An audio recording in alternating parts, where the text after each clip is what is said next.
Hey guys, tonight we are smack dab in the middle of, well, pretty much everyone accusing everyone else of something terrible in a remote medieval village. Imagine fog so thick you can practically taste it, the air heavy with mistrust, and the constant feeling that every pair of eyes is boring a hole right through you. Yeah, you probably won't survive this unscathed, emotionally, at least. So, before you get comfortable, take a moment to like the video and subscribe, but only if you genuinely enjoy what I do here. And while you're at it, tell me where you're listening from and what time it is there. Now, dim the lights, maybe turn on a fan for that soft background hum, and let's ease into tonight's journey together. You trudge along a muddy path, your boots sinking slightly with each step. The air is damp and clings to your skin, carrying with it the faint smell of wood smoke and something else, something acrid and unsettling. The fog swirls around you, thick as pea soup, limiting your vision to only a few feet in any direction. It's the kind of fog that seems to swallow sound, making the world unnervingly quiet. You pull your cloak tighter, shivering despite yourself. You had been told this village, Oak Haven, was a place of simple folk, a quiet farming community. But the silence here feels less like peace and more like expectation. Or dread, maybe. You can barely make out the shapes of buildings looming through the mist. They are simple structures, made of timber and thatch, their dark silhouettes adding to the oppressive atmosphere. You can hear the faint bleating of sheep in the distance, a lonely sound that only emphasizes the feeling of isolation. You keep walking, guided by the vague sense that the village center lies just ahead. Suddenly, a figure emerges from the fog. It's an old woman, her face etched with wrinkles, her eyes dark and piercing. She clutches a gnarled walking stick, and her clothes are simple and worn. She stops in front of you, blocking your path. "You're new here," she rasps, her voice like dry leaves rustling in the wind. "We don't get many visitors." "That's right," you reply, trying to sound friendly. "I'm just passing through, looking for, well, a bit of shelter from the storm. Or the fog, at least." She eyes you suspiciously, her gaze lingering a moment too long. "Shelter is a rare commodity these days," she says cryptically. "Be careful who you trust." And with that, she turns and disappears back into the fog, leaving you alone once more. What a charming welcome. You continue your walk, a little more unnerved than before. The old woman's words hang in the air, a warning that something is not right in this village. You can almost feel the weight of unspoken secrets pressing down on you. You finally reach the village square, a small, open space surrounded by buildings. A few people are milling about, their faces grim and preoccupied. They glance at you as you enter, their expressions a mixture of curiosity and suspicion. Nobody offers a greeting, nobody smiles. It's as if your arrival has only confirmed their worst fears. You might as well be wearing a neon sign saying, "Troublemaker." As you stand there, feeling increasingly uncomfortable, you can't help but wonder what you've stumbled into. You know, back in the medieval times, life expectancy was famously low. Some historians claim average lifespans were in the 30s. And while that's partly because of high infant mortality rates, you can't help but think folks in Oak Haven were probably taking bets on how long any newcomer would last. This place feels like a pressure cooker just waiting to blow. Did you pack extra underpants? You should have packed extra underpants. The villagers continue to eye you as you stand in the square. Their glances are quick and furtive, like those of animals caught in a trap. You try to make eye contact, to offer a friendly nod, but most of them look away, their faces hardening. It's like you've interrupted some very private, very unpleasant business. A small boy, no older than 7 or 8, stares at you with wide, curious eyes. He's dressed in rags, his face smudged with dirt. He seems about to say something, but a woman rushes over and grabs him by the arm, pulling him away. She shoots you a warning look, her eyes filled with fear. The message is clear: stay away. You decide to try talking to someone, anyone, just to break the ice. You approach a man standing near the well, drawing water. He's tall and gaunt, with a weathered face and calloused hands. "Good day," you say, trying to sound cheerful. "I'm just passing through. Is there an inn or somewhere I could find a room for the night?" The man stops drawing water and looks at you, his eyes narrowed. "We don't get many travelers here," he says, his voice flat and unfriendly. "There's no inn. You'll have to find shelter where you can." He turns back to the well, effectively dismissing you. Charming. You try another villager, an older woman sitting on a bench, mending clothes. "Excuse me," you say politely. "I was wondering if you could tell me something about this village. It seems quiet." The woman looks up at you, her eyes filled with suspicion. "Quiet is good," she says curtly. "Quiet keeps us safe." She returns to her sewing, ignoring you. You're starting to feel like a leper at a picnic. It's clear that these villagers don't want you here. They're hiding something, and they don't want you to find out what it is. You start to wonder if you should just turn around and leave, but something holds you back. A sense of curiosity, maybe. Or maybe just plain stubbornness. As you stand there, feeling increasingly isolated, you notice a group of villagers huddled together, whispering. They glance at you occasionally, their faces grim. You can't hear what they're saying, but you can feel the tension in the air. It's as if they're discussing you, deciding your fate. Suddenly, one of the villagers, a burly man with a stern face, steps forward. He clears his throat and addresses you in a loud voice. "You," he says, pointing a finger at you. "We know why you're here." You raise an eyebrow, surprised. "Do you now?" you ask, trying to sound nonchalant. "And what might that be?" "You're here to judge us," he says, his voice accusatory. "You're here to decide who is guilty and who is innocent." Oh boy. This is escalating faster than a sourdough starter in July. You frown, confused. "I have no idea what you're talking about," you say. "I'm just looking for a place to sleep." The man scoffs. "Don't play innocent with us," he says. "We know you're with them." "Them?" you ask. "Who are them?" Before the man can answer, another villager steps forward, an older woman with a determined look on her face. "Enough," she says, her voice firm. "We don't need to explain ourselves to this outsider. We know what we have to do." She turns to the other villagers and speaks in a clear voice. "It's time," she says. "It's time to bring the accused to justice."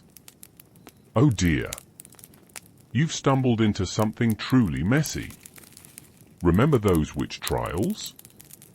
Yeah, in some parts of Europe, they continued well into the 18th century. And while most people associate them with burning at the stake, that was surprisingly rare. Usually, it was hanging. Cheaper, I guess? I wonder if they had a frequent flyer program for hangmen. Probably not many repeat customers, though. A hush falls over the village square. All eyes are on the older woman as she speaks. Her words hang in the air, heavy with unspoken meaning. You can feel the tension building, like a storm about to break. The air is thick with dread. You would cut and run right now if it didn't look so suspicious. The burly man steps forward and grabs a young woman standing nearby. She's pale and thin, with frightened eyes. She struggles against him, but he holds her tight. "No," she cries, her voice trembling. "Please, I didn't do anything." The older woman ignores her pleas. "Elara," she says, her voice cold and unforgiving. "You are accused of witchcraft. You have brought sickness and misfortune upon this village. You must answer for your crimes." Elara bursts into tears. "It's not true," she sobs. "I swear I'm innocent. I would never hurt anyone." The villagers look on, their faces impassive. Some of them whisper amongst themselves, their voices hushed and fearful. Others stare at Elara with open hostility. There's a real Lord of the Flies vibe going on here, and you're pretty sure you don't want to be Piggy.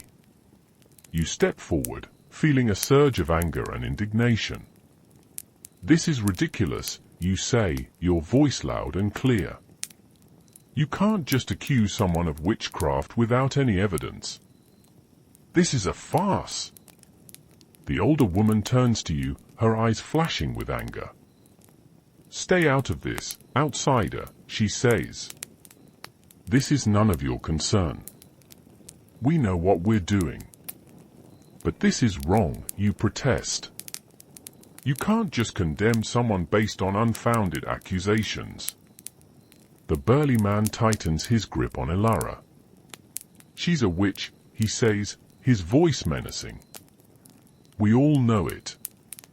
She deserves to be punished. But what proof do you have, you demand? Where's your evidence?" The villagers exchange glances, their faces uneasy. The older woman hesitates for a moment, then speaks. "We have seen her," she says. "We have seen her consorting with dark spirits. We have seen her casting spells." "That's nonsense," you exclaim.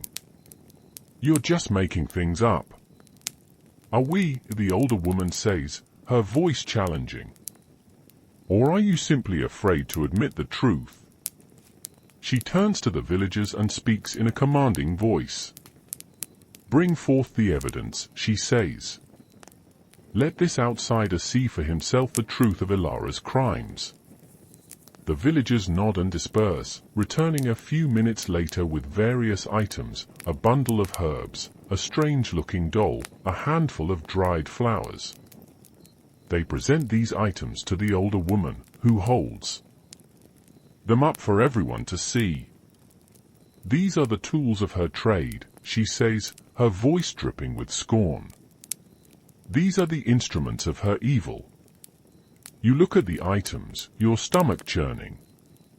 They're just ordinary objects, but in the hands of these villagers, they've become symbols of something sinister. It's like when your grandma tries to use internet slang, harmless, but deeply unsettling. Historians still argue whether the witch hunts were driven by genuine religious fervor or by social and political anxieties. Whatever the cause, they were a dark chapter in human history, fueled by fear, superstition, and ignorance. And right now, you are witnessing a very similar situation unfolding before your eyes. This is not going to end well. That evidence presented is laughably flimsy, but the villagers seem convinced. You can see it in their eyes, they've already made up their minds. They want to believe Elara is guilty. It gives them someone to blame for their troubles, someone to focus their fear and anger on. It's a classic scapegoat scenario, and Elara is wearing a very unfortunate shade of wool. The older woman, whose name you now learn is Agatha, presents each item with a dramatic flourish, twisting its significance to fit her narrative. The bundle of herbs, she claims, is a potion used to poison the village's livestock. The strange-looking doll is a voodoo effigy used to inflict pain and suffering. The handful of dried flowers is a charm used to summon evil spirits. Each accusation is more absurd than the last, but the villagers lap it up, nodding their heads in agreement. You try to interject, to point out the flaws in Agatha's reasoning, but your words are drowned out by the murmur of the crowd. They're not interested in logic or reason. They just want to see Elara punished. It's like trying to argue with a room full of toddlers who've just been given sugar. Futile. The burly man, whose name is Thomas, steps forward and addresses the crowd. "We must bring Elara to justice," he says, his voice booming. "We must cleanse our village of this evil." The villagers roar their approval, their voices filled with bloodlust. They're ready to take the law into their own hands. This is getting seriously out of control. You feel a knot of fear tightening in your stomach. You're starting to realize that you're not just a bystander here. You're a potential target. These people are irrational, and they're looking for someone to blame. You could easily become the next accused. Agatha turns to you, a sly glint in her eyes. "You seem to doubt our judgment," she says. "Very well. Perhaps you would like to examine the evidence yourself. Perhaps you can find some way to prove Elara's innocence." She hands you the bundle of herbs, her touch surprisingly cold. You examine them closely, trying to identify them. They seem harmless enough: chamomile, lavender, rosemary. Common herbs used for cooking and medicine. But in this context, they've become something sinister. You hold up the herbs for the villagers to see. "These are just ordinary herbs," you say. "There's nothing dangerous about them." Agatha smiles, a cruel, unsettling smile. "Are you sure about that?" she asks. "Perhaps you should taste them. Perhaps you can discern their true nature." She gestures to Thomas, who steps forward with a menacing look on his face. He pulls out a knife and holds it to Elara's throat. "If you refuse to taste the herbs," he says, "we will assume that you are protecting her. And we will punish you both." You hesitate, your mind racing. You know that the herbs are harmless, but you also know that these villagers are capable of anything. They're desperate, and they're looking for any excuse to condemn Elara. If you refuse to taste the herbs, you'll be confirming their suspicions. But if you do taste them, you'll be legitimizing their absurd trial. It's the ultimate damned if you do, damned if you don't scenario.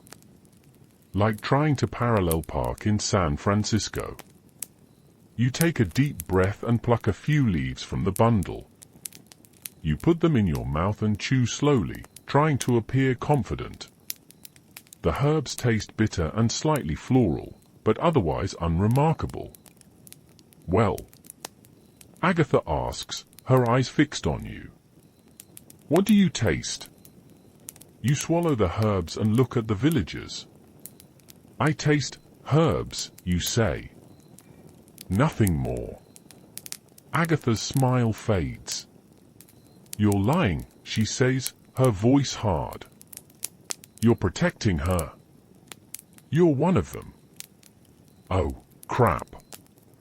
Accusations are like wildfires, aren't they? They spread quickly, consuming everything in their path. And right now, you're standing in the middle of a raging inferno. The villagers are looking at you with suspicion and hostility. They're convinced that you're in league with Elara, that you're trying to protect her from justice. Thomas tightens his grip on Elara, his knife pressing closer to her throat. "We can't trust this outsider," he says. "He's clearly working with the witch." Agatha nods in agreement. "We must deal with him," she says. "We must ensure that he doesn't interfere with our justice." You back away slowly, your heart pounding in your chest. You're surrounded by angry, irrational people, and you have no idea how to escape. You consider running, but you know that they'll catch you. You're outnumbered and outmatched. Wait, you say, raising your hands in a gesture of peace. Please, listen to me. I'm not trying to protect anyone. I just want to see justice done. But this isn't justice. This is a mockery. Your words seem to have little effect. The villagers are too caught up in their own fear and anger to listen to reason. They're determined to punish Ilara, and they're not going to let anyone stand in their way. Agatha steps forward, her eyes filled with malice. We have a way of determining guilt or innocence in this village, she says. A way that cannot be questioned. You frown, confused. What do you mean, you ask? We will subject Ilara to a trial by ordeal, Agatha says. If she is innocent, she will survive. If she is guilty, she will perish. A trial by ordeal? You've heard of those. That's some medieval stuff right there. Basically, you put someone through a painful and dangerous test, and if they survive, it's proof of their innocence. If they die, well, they were guilty anyway, right? It's a system so unfair, it makes the DMV look efficient. That's barbaric, you exclaim. You can't do that. It's inhumane. It's our tradition, Agatha says. And it's the only way to be sure.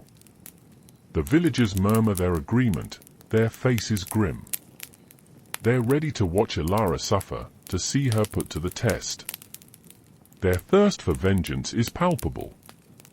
Agatha turns to Thomas. Prepare the ordeal, she says. We will begin immediately. Thomas nods and drags Ilara towards the center of the village square. He clears a space on the ground and starts to build a fire. The villagers watch in silence, their eyes fixed on Ilara. You feel sick to your stomach. You can't believe that this is happening. As Thomas builds the fire, Agatha explains the ordeal. Ilara will be forced to carry a red-hot iron bar a certain distance. If her hands are badly burned, she will be judged guilty. If her hands are miraculously unharmed, she will be declared innocent. Of course, the miracle part is pretty unlikely. You try to intervene, to stop the ordeal from taking place, but the villagers block your path. They're determined to see this through, no matter how cruel or unjust it may be. The fire is now blazing, and Thomas places an iron bar into the flames. The bar quickly turns red-hot, glowing with intense heat. Ilara watches in terror, her eyes wide with fear.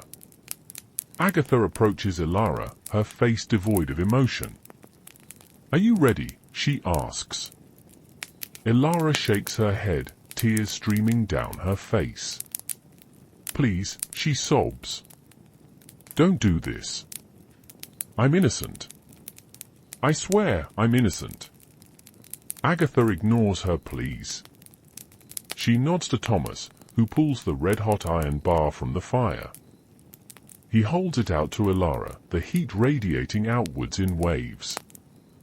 Ilara screams, a piercing, blood-curdling scream. But her cries are ignored. She is forced to take the red-hot iron bar in her hands. The smell of burning flesh fills the air. Ilara screams again, a raw, animalistic sound of pure agony. The villagers watch in horrified fascination as she stumbles forward, clutching the red-hot iron bar.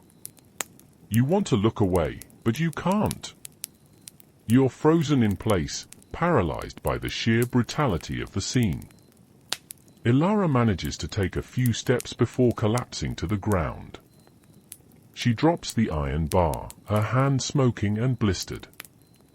She writhes in pain, her body convulsing. The villagers gasp, their faces a mixture of horror and satisfaction.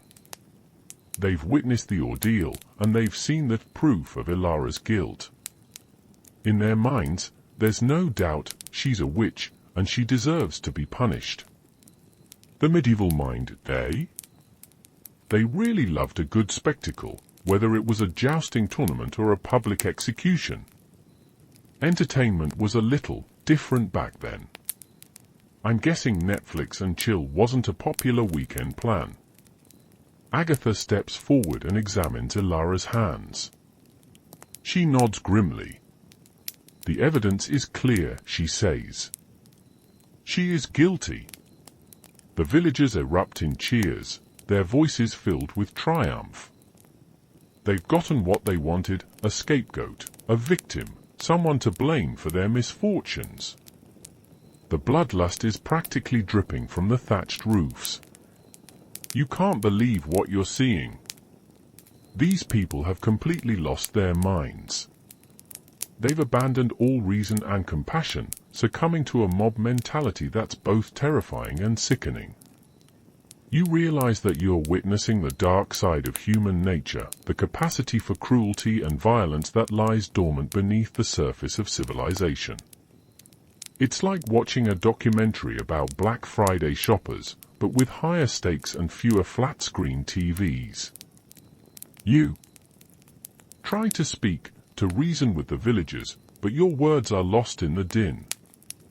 They're not listening to you. They're too caught up in their own frenzy to hear anything that contradicts their beliefs.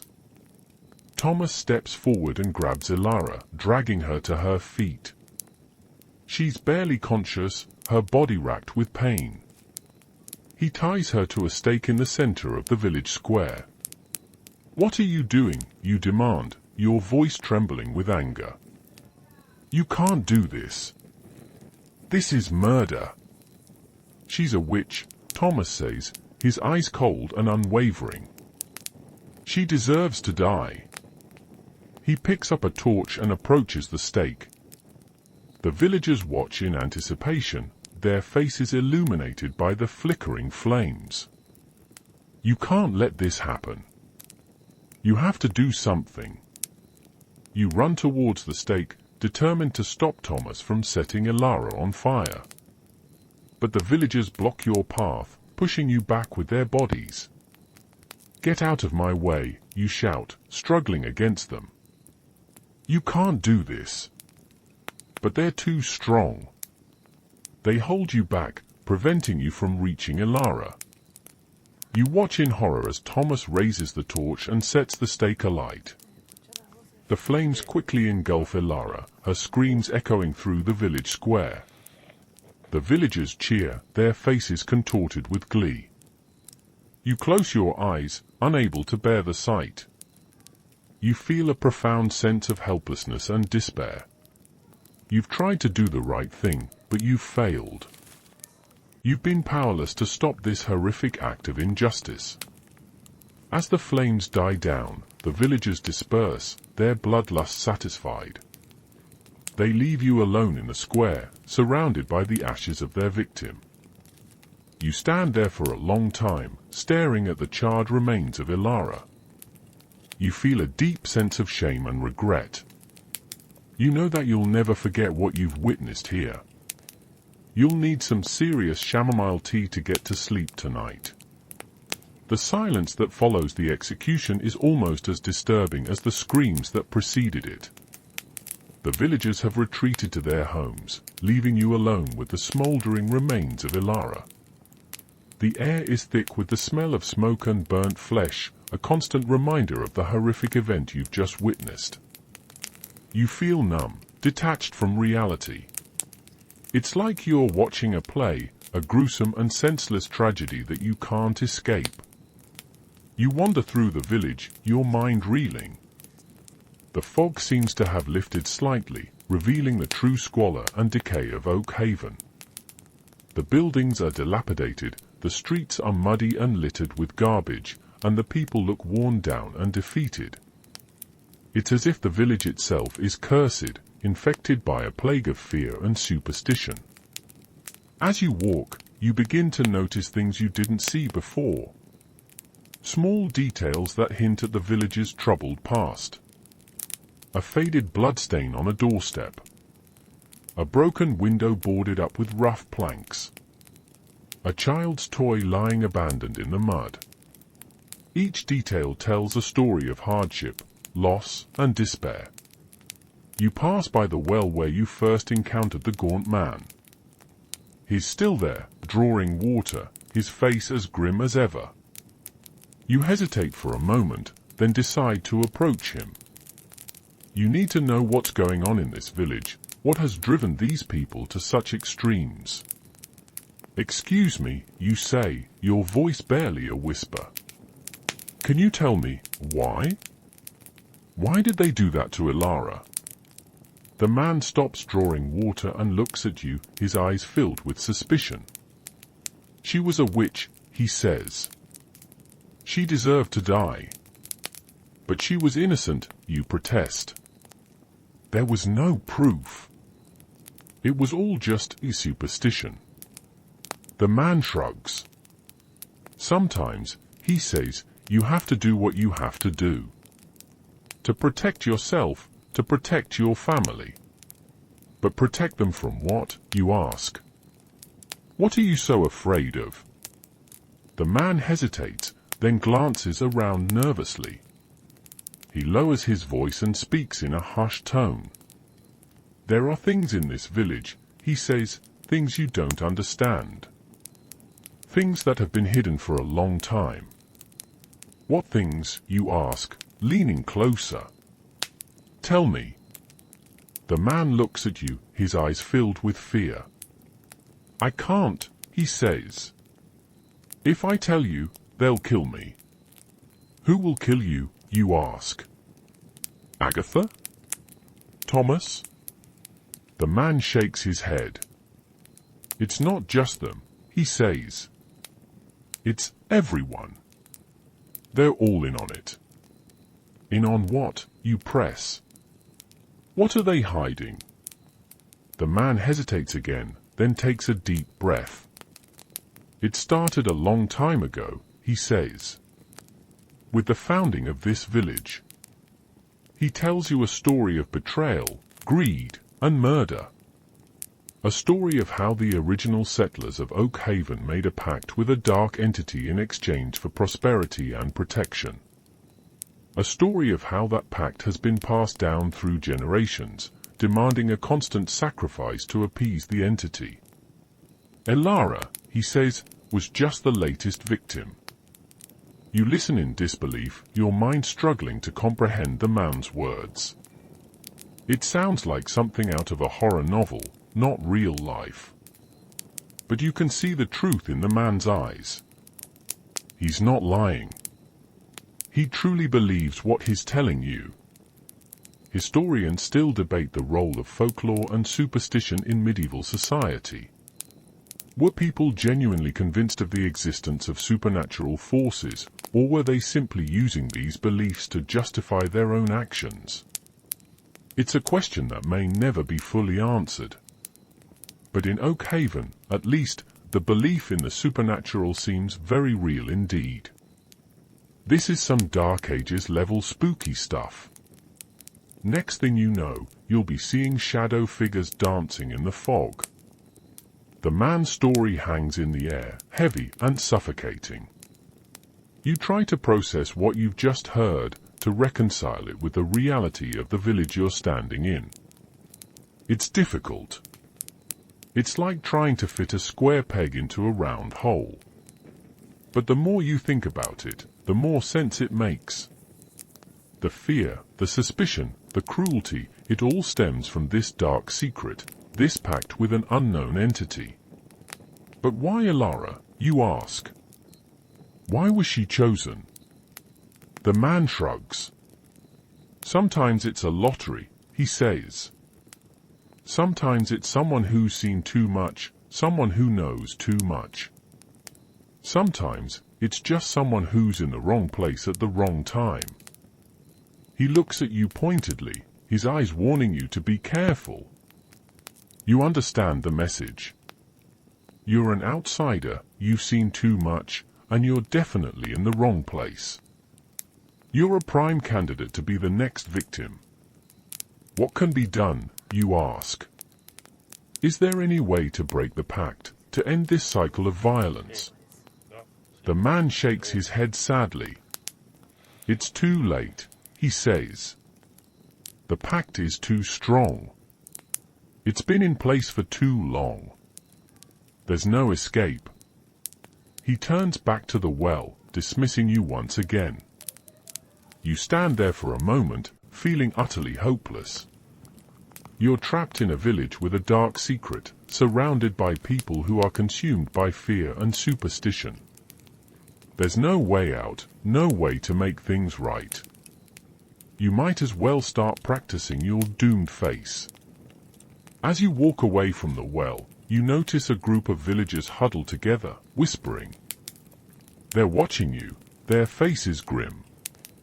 You can feel their suspicion and hostility radiating towards you. They know you've been talking to the man at the well. They know you're learning too much. Suddenly, one of the villagers, a woman with a harsh face and a sharp tongue, steps forward. She shouts, pointing at you. You've been spreading lies about our village. You stop and turn to face her, your heart pounding in your chest. I haven't been spreading lies, you say. I've just been asking questions. Questions that are none of your business, the woman retorts. You're trying to stir up trouble, to turn us against each other. I'm just trying to understand, you say. Why are you so afraid? Why are you so quick to condemn? The woman scoffs. We're not afraid, she says. We're just protecting ourselves from evil. From people like you. She turns to the other villagers and speaks in a loud voice. This outsider is a threat to our village, she says. He's trying to undermine our traditions, to destroy our way of life. We must get rid of him. The villagers murmur their agreement, their faces hardening. They're turning against you, their suspicion and hostility escalating into open aggression. This is it. You're about to become the next victim of Oakhaven's dark secret. But then, something unexpected happens. A young man, no older than 20, steps forward. He's pale and thin, with frightened eyes. He's been silent until now, standing at the back of the crowd. But now, he speaks, his voice trembling but firm. Stop, he says. We can't do this. It's wrong. The villagers turn to him, their faces surprised and angry. What are you saying, Elias? The woman asks. Are you defending this outsider? Elias hesitates, then takes a deep breath. I'm saying that we can't keep doing this, he says. We can't keep blaming others for our problems. We can't keep sacrificing innocent people to appease whatever it is we're trying to appease. The villagers stare at him in silence, their faces a mixture of shock and disbelief. It's as if he's broken some unspoken taboo, dared to challenge the village's long-held beliefs. And in a place like Oakhaven, that's a dangerous thing to do. Like wearing Crocs to a black tie event. Elias's defiance hangs in the air, a fragile thread of hope in the midst of despair. For a moment, the villagers seem stunned, unsure of how to react.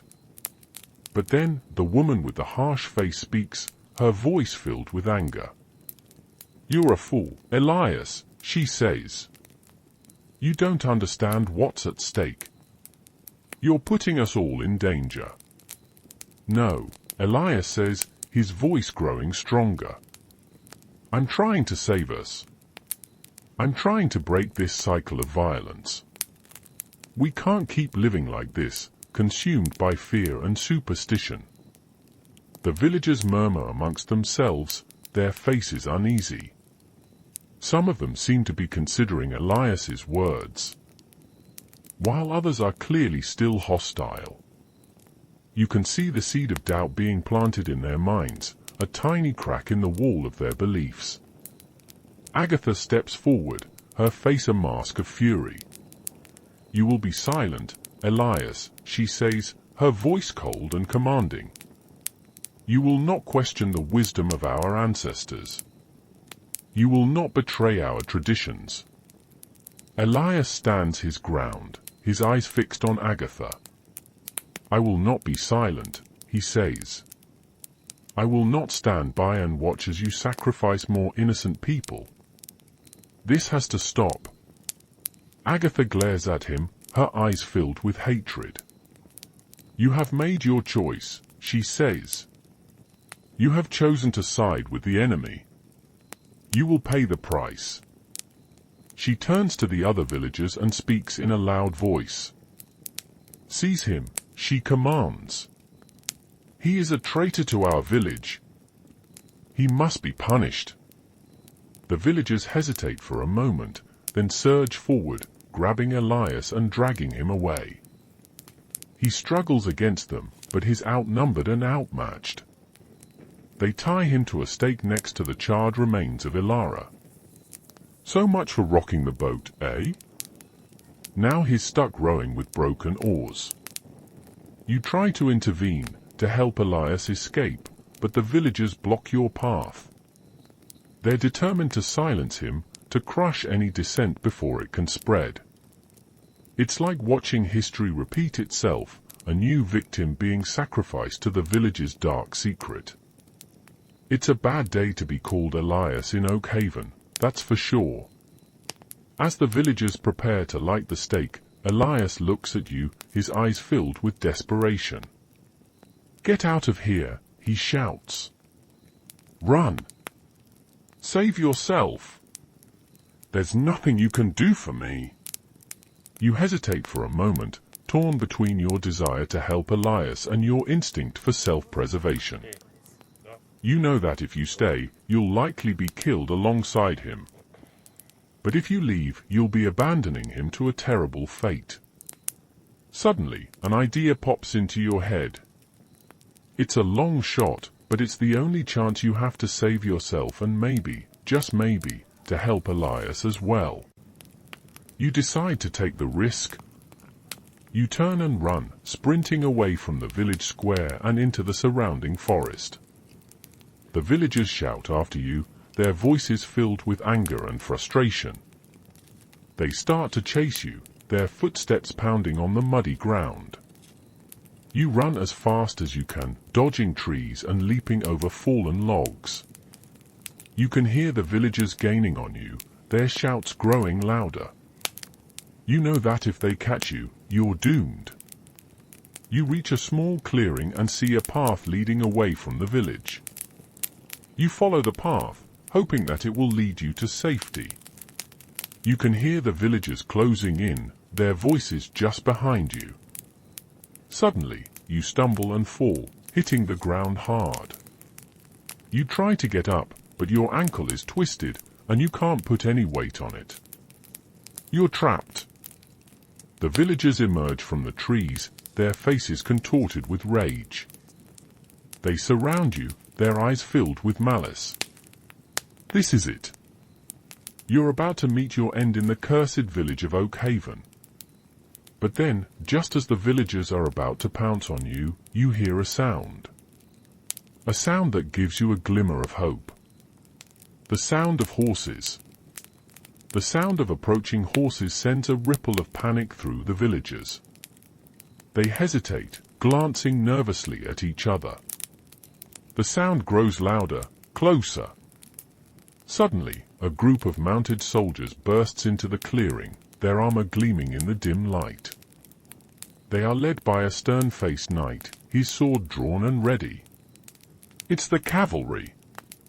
Talk about a plot twist. The villagers freeze, their aggression melting away in the face of this unexpected force. They know that they are no match for the soldiers. These guys look like they've had actual dental care. The knight surveys the scene, his eyes narrowing as he takes in the sight of you lying on the ground, surrounded by the angry villagers. "What's going on here?" he demands, his voice booming. The villagers shrink back, their faces filled with fear. No one dares to speak. You seize the opportunity. "Help me," you cry out. "These people are insane. They've been murdering innocent people. They're about to kill me." The knight turns his attention to you, his expression softening slightly. He dismounts from his horse and approaches you, his sword still drawn. "What's your name?" he asks. "And what's your story?" You quickly explain everything that has happened, from your arrival in the village to the execution of Ilara to the villagers' attempt to kill you. You tell him about the dark secret, the pact with the unknown entity, and the cycle of violence that has consumed Oak Haven.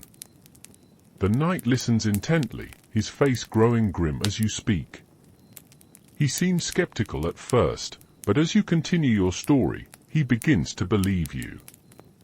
He can see the truth in your eyes, the genuine fear and desperation. When you finish your story, the knight turns to the villagers, his eyes filled with anger. "Is this true?" he demands. "Have you been committing these heinous acts?" The villagers remain silent, their faces downcast. They know that they can't deny the truth. The evidence is all around them, the charred remains of Ilara, the stake where Elias is about to be burned, and your own injured state. They're about to get a taste of due process, medieval style. The knight draws his sword and raises it high in the air. In the name of the king, he shouts, "I order you to release the prisoner and surrender your weapons. You are all under arrest." The soldiers advance, their swords drawn and ready. The villagers, realizing that they are defeated, reluctantly surrender their weapons and release Elias from the stake. The knight orders his men to take the villagers into custody. They are bound and gagged, their faces filled with shame and regret. Elias is freed and brought to you. He looks at you with gratitude and relief. "Thank you," he says, his voice trembling. "You saved my life." "You saved mine too," you reply. "If you hadn't spoken out, I would have been killed for sure." The knight approaches you and offers you his hand. "You are a brave traveler," he says. "You have done a great service to the king and to the people of this land. You have exposed a great evil and brought justice to a village that has been consumed by darkness." He helps you to your feet and supports you as you walk. "We will take you to the nearest town," he says. "You will receive medical attention and a safe place to rest. And we will ensure that these villagers are brought to justice for their crimes." As you leave Oak Haven, escorted by the knight and his soldiers, you look back at the village one last time. You see the villagers being led away, their faces filled with despair. You feel a sense of relief that the nightmare is finally over. But you also feel a deep sense of sadness for the people of Oak Haven, who have been trapped in a cycle of fear and violence for so long. You're reminded that silence in the face of injustice has a price. Turns out that price might be getting burned at the stake. Always pays to speak up. The journey to the nearest town is slow and painful. Your ankle is badly sprained, and every step sends a jolt of agony through your body. But you are grateful to be alive, grateful to be away from the cursed village of Oak Haven. You keep thinking about the people left behind. The knight, whose name is Sir Reginald, is a kind and compassionate man. He does everything he can to make you comfortable, providing you with food, water, and a soft blanket. He listens patiently as you recount your experiences, offering words of encouragement and support. As you travel, you begin to reflect on everything that has happened. You realize that you have witnessed the power of fear and superstition, the destructive force of mob mentality, and the importance of standing up for what is right, even in the face of overwhelming odds. You also realize that you have been incredibly lucky to survive. A less sarcastic, more compliant traveler might have gone up in flames pretty quickly. You arrive in the town of Meadowbrook late in the evening. It's a small but bustling community with a friendly atmosphere and a sense of peace and security. You are taken to the local inn, where you are given a comfortable room and a hot meal. The innkeeper, a plump and cheerful woman named Martha, fusses over you, tending to your injuries and making sure that you have everything you need. You spend the next few days recuperating in Meadowbrook, slowly regaining your strength and your sense of perspective. You learn that Sir Reginald has brought the villagers of Oakhaven to justice, and that they are being held in the King's dungeons, awaiting trial.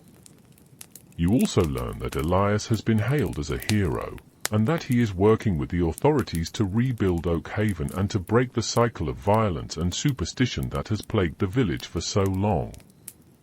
One evening, as you are sitting by the fire in the inn, Martha approaches you with a concerned look on her face. "There's something I need to tell you," she says. "Something about Oakhaven."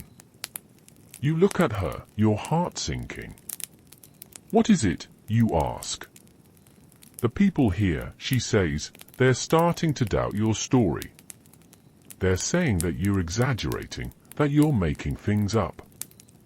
They're saying that the villagers of Oakhaven were just simple folk, misled by a few bad apples."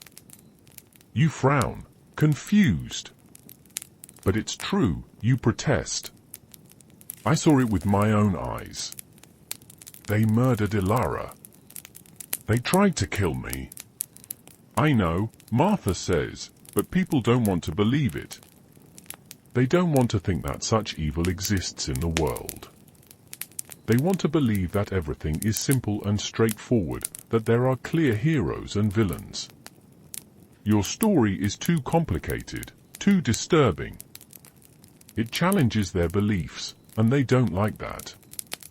She pauses, then adds, "Some of them are even starting to say that you were somehow responsible for what happened in Oakhaven. That you stirred up trouble, that you provoked the villagers into violence." You stare at Martha in disbelief. "That's ridiculous," you exclaim. "I was just trying to help. I was trying to stop them from killing innocent people." "I know," Martha says, "but people are afraid. They're afraid that if they admit that such evil exists, it will somehow spread to their own community. They want to distance themselves from Oakhaven, to pretend that it never happened." You realize that Martha is right. The people of Meadowbrook, like the villagers of Oakhaven, are driven by fear. They're afraid of the unknown, afraid of anything that challenges their beliefs. And as a result, they're turning against you, the person who tried to expose the truth. You're starting to understand how easy it is for lies to take root, even when the truth is staring people in the face. Did somebody say fake news? The authority is always there. When Agatha finishes her confession, she looks at you, her eyes filled with a mixture of shame and relief. "I've told you everything," she says, her voice barely a whisper. "Now, what will happen to me?" "That's not up to me," you say. "You will be judged by the King's court. But your confession will be taken into account. It may help to lessen your punishment." You pause, then add, "But more importantly, your confession will help to heal the wounds that you have inflicted on Oakhaven. It will help to break the cycle of violence and superstition that has plagued your village for so long. It will give your people a chance to rebuild their lives, to create a better future for themselves." Agatha nods slowly, her eyes filled with tears. "I hope so," she says.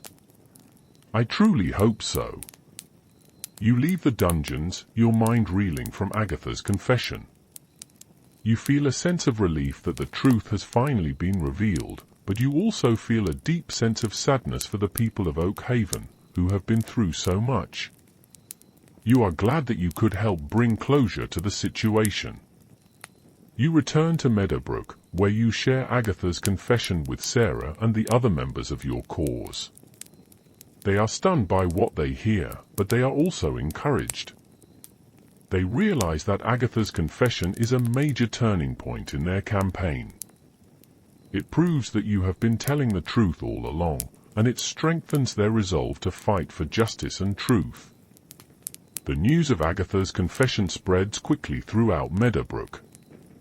People are shocked and outraged by what they hear. They realize that they have been wrong to doubt you, that you have been telling the truth all along. They rally to your cause, offering their support and their assistance. The momentum has shifted and, hopefully, you've managed to kickstart some positive change. The trial of the villagers of Oak Haven is a major event in Meadowbrook. People from all over the region flock to the town to witness the proceedings. The courtroom is packed with spectators, eager to see justice served. Agatha and the other villagers are brought before the king's court, where they are charged with murder, conspiracy, and a host of other crimes.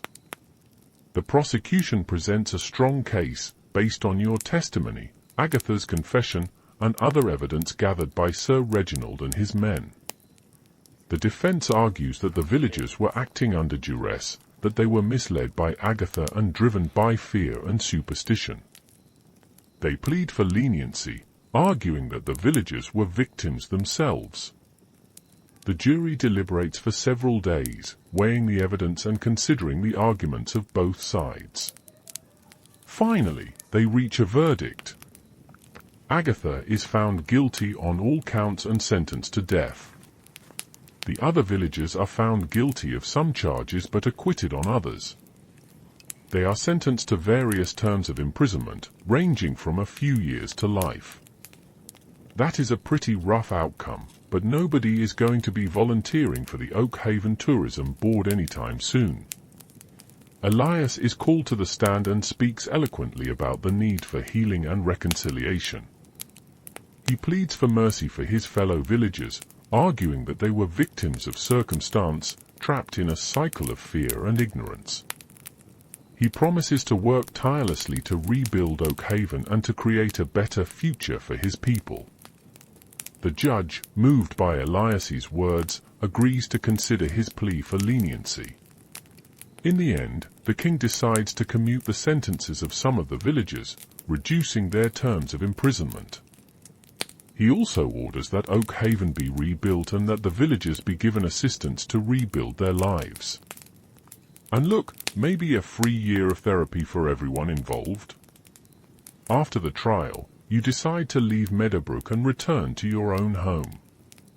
You have accomplished what you set out to do. You have exposed the truth, brought justice to the victims of Oak Haven, and helped to break the cycle of violence and superstition that plagued the village for so long. You say goodbye to Sarah and the other members of your cause, thanking them for their support and their friendship. You promise to stay in touch and to visit them again someday. As you ride away from Meadowbrook, you look back at the town one last time. You see the people waving goodbye, their faces filled with gratitude and respect. You feel a sense of satisfaction and accomplishment. You know that you have made a difference in the world. Even if that difference involved facing down a pitchfork-wielding mob. You never forget your experiences in Oak Haven. They remain with you for the rest of your life, a constant reminder of the power of fear and superstition, the importance of standing up for what is right, and the resilience of the human spirit. You carry the lessons you learned with you, using them to guide your actions and to inspire others to fight for justice and truth. That's a noble path, indeed. Now, let's slow things down a bit, shall we? Let's gently dim the lights of our imagination, allowing the images of Oak Haven to slowly fade into the soft darkness. You did well navigating that thorny medieval mess. You are safe now, far away from the fog-laden village and its troubled inhabitants. The sounds of the trial, the whispers of suspicion, the crackling of flames, all of it is receding into the distance, becoming fainter with each passing breath. Feel the gentle rise and fall of your chest. Each inhale brings a sense of calm, each exhale releases any lingering tension. The weight of the story, the weight of the injustice, it all begins to lift, carried away on the quiet currents of your breath. The faces of Ilara and Elias soften, their features becoming less defined, their pain replaced by a serene acceptance. They are at peace now, their spirits freed from the darkness of Oakhaven. You are left with a quiet understanding, a deep appreciation for the power of truth and the importance of compassion. You have faced the darkness and emerged stronger, wiser, and more determined to stand up for what is right. As the moral of the story, it's not half bad. Now, let that understanding settle within you, like a gentle rain nourishing the soil of your soul. Let the quiet wisdom of the story wash over you, soothing your mind and preparing you for a night of peaceful sleep. Close your eyes, and let the darkness embrace you, wrapping you in its soft, comforting embrace.